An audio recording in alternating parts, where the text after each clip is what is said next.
Baik, bismillahirrahmanirrahim. Assalamualaikum warahmatullahi wabarakatuh. Izinkan saya Muhammad Barika Satirja akan menjelaskan pelajaran dengan mata kuliah dasar-dasar pendidikan dengan subtema pendidikan sebagai sebuah sistem. Dosen pengampu Ustazah Nuryani MPD, disusun oleh M. Fahri Angkasa Dirja.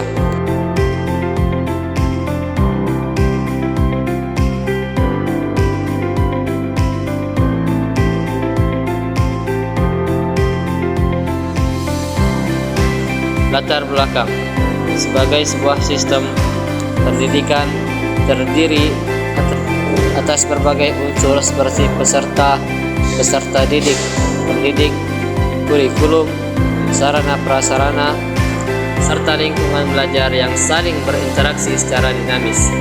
Setiap unsur tersebut memiliki fungsi dan peran yang saling melengkapi untuk mencapai tujuan pendidikan nasional. Bahasa, pengertian pendidikan dan sistem. 1. Pengertian pendidikan. Secara historis, pendidikan telah dimulai dilaksanakan sejak manusia berada di bumi ini.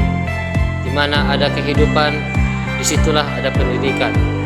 Dengan perkembangan peradaban manusia, berkembang pula isi dan bentuk, termasuk perkembangan penyelenggaraan pendidikan. 2. Pengertian sistem. Istilah sistem berasal dari bahasa Yunani yang berarti sehimpunan, bagian atau komponen yang saling berhubungan dan merupakan suatu keseluruhan.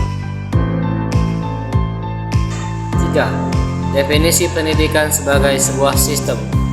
Sistem pendidikan tidak dapat berdiri sendiri, melainkan sangat bergantung pada faktor-faktor eksternal seperti kebijakan pendidikan, sumber daya manusia, dan sumber daya material.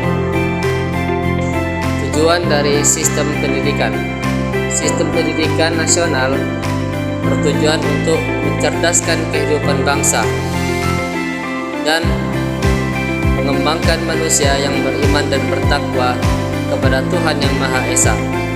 Esa yang berbudi pekerti luhur, memiliki pengetahuan dan keterampilan, kesehatan jasmani dan rohani, kepribadian yang mantap, serta rasa tanggung jawab.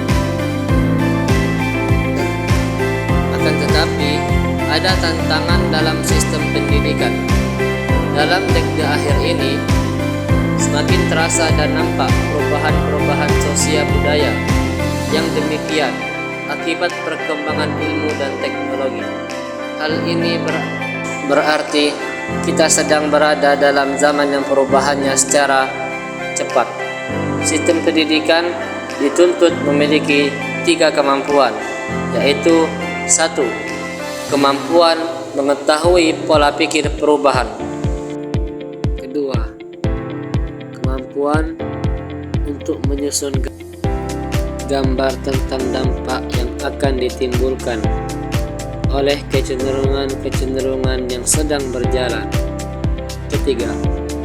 Kemampuan untuk menyusun program-program penyesuaian diri yang akan ditempahnya dalam jangka waktu tertentu, misalnya dalam jangka waktu 5 tahun.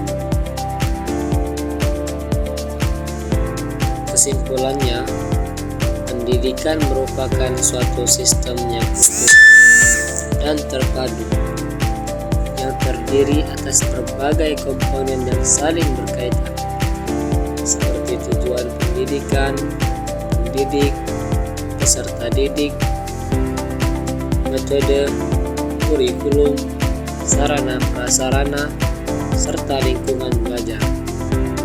Sebagai sebuah sistem pendidikan memiliki unsur input proses, output, dan umpan balik yang bekerja secara dinamis. Dengan demikian, keberhasilan sistem pendidikan sangat bergantung pada keterpaduan setiap komponennya serta kemampuan sistem tersebut.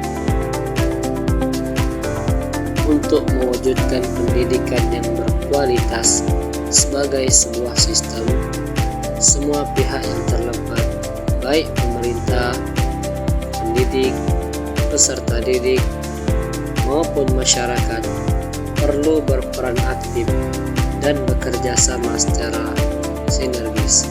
Selain itu, masyarakat dan lingkungan sekitar juga perlu mendukung proses pendidikan dengan menciptakan suasana yang kondusif bagi timbulnya nilai-nilai positif dan pengembangan potensi peserta didik secara menyeluruh. Baiklah, dengan berakhirnya penjelasan materi saya pada tadi, maka berakhir pula penyampaian saya di waktu ini. Cukup sekian. Saya berterima kasih kepada dosen pengampu kami, yaitu Ustazah Nuryani MPD. Semoga beliau dipanjangkan umurnya, dilancarkan rezekinya, dan selalu dinaungan hidayahnya Allah Subhanahu wa Ta'ala. Terima kasih saya ucapkan sekali lagi. Saya Muhammad Farid Kasadirja pamit undur diri. Sekian. Wassalamualaikum